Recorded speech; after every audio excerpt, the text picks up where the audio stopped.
It is now time for Q&A, and I would like to welcome to the stage the puppet master himself, the man who put this together so that you could enjoy it with your eyes and ears and brains. Please welcome Stephen Moffat and Jenna Coleman! And of course, the 12th Doctor, Peter Capaldi!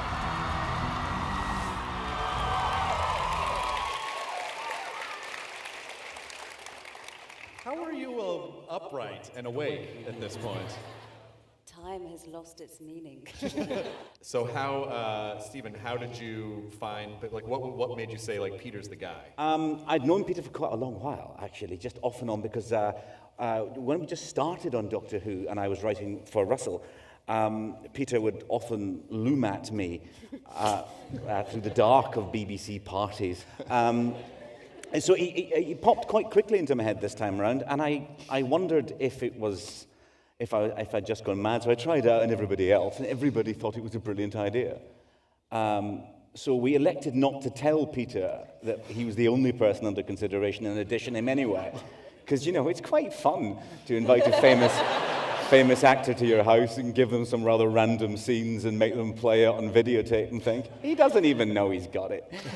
From the regeneration scene, I was very aware that I was in for an amazing and wonderful ride with Peter. He threw so many options. We really should do outtakes of that, because I'm not exaggerating when I say there are some options where he was singing Kidneys operatic style.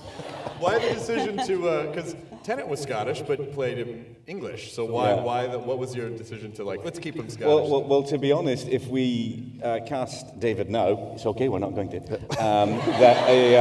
he would play it with a Scottish accent, because his own accent is now so famous. Peter is famously Scottish, so if he did some silly old accent, then people would think, however good it was, and it would be brilliant, people would think, why is he doing that? Yeah. Also, one of the first things that Peter said was he wanted to bring the Doctor to him, which I think is absolutely sensible and right.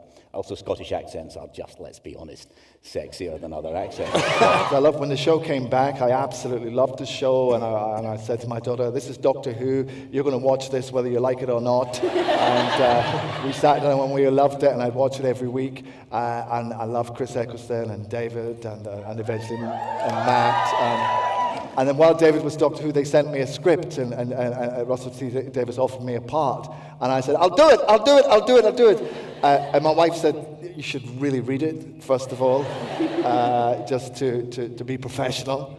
And I went down there and met David, and it was all very... And in fact, I can remember going onto the set the very first day and saying to David, where's the TARDIS? Where is it? And it was hidden behind a curtain, and he said, it's over there. He said, do you want me to take you there? I said, yes. And he pulled the curtain back, and there was the box, the old blue box, and I touched it and got rather teary. But I never thought, that I would be playing Doctor Who, no. If you had the TARDIS and were able to drive it properly, where in time and space would you go? Well, I would go to ancient Rome. Because I think that was a big party town. Yep. For a while. Yeah, for a while, and it would be very exotic and exciting and dramatic. What about you, Jenna? I'd do New York in the 20s. New York in the 60s. And also maybe go pop a visit to Cleopatra. There's so much fan work online now, just fan sites, the fiction, the art, the videos. I was just wondering if any of you had looked at any of that, read it, watched the videos. By far, the most exciting thing about a show like this one is the creative response it engenders, that it's not passively consumed. People take one look at it and want their own go at it. And kids have been doing that forever. I've been inventing their own doctors, their own doctor costumes, their own monsters, their own scary planets, their own title sequences. I think that's an amazing thing. I think it's genuinely thrilling. I think Doctor Who actually, by whatever magic they came up with in 1963, makes people who watch it more creative. And what bigger compliment could there be for a show than that?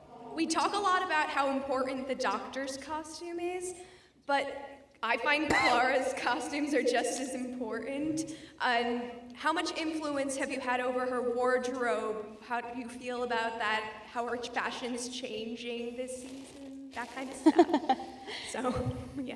Again, I work with Howard Burden, our costume director, and I think we always started off with the idea of an art student or somebody who's always got their head stuck in a book. Like, she'd be sat in the corner of a library, the kind of person you'd walk past and wouldn't really notice, but she'd kind of had these kick-ass biker boots on and she could get mixed up in the action.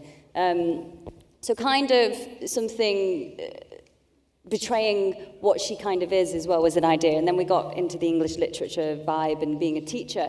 But also, actually, you have to be incredibly practical in an episode of Doctor Who. The wedges aren't very practical. They aren't. So we have to do practice runs around the car park to make sure that you can run away from the alien in an okay fashion. I remember I specifically wrote your high heels out in the first few minutes of an episode. Yeah. Those lines just got cut and you kept them on. No, I didn't. I switched. But the problem is, our height difference is so much that if I don't wear heels, I have to spend the episode in an apple box. I would like, on behalf of America, we would like to say, Peter Capaldi, welcome to the Doctor Who family. Thank you so much. It was wonderful. Before we go, can I just get one? Turn the lights up. Everyone stand up. I'm going to get a selfie with the cast.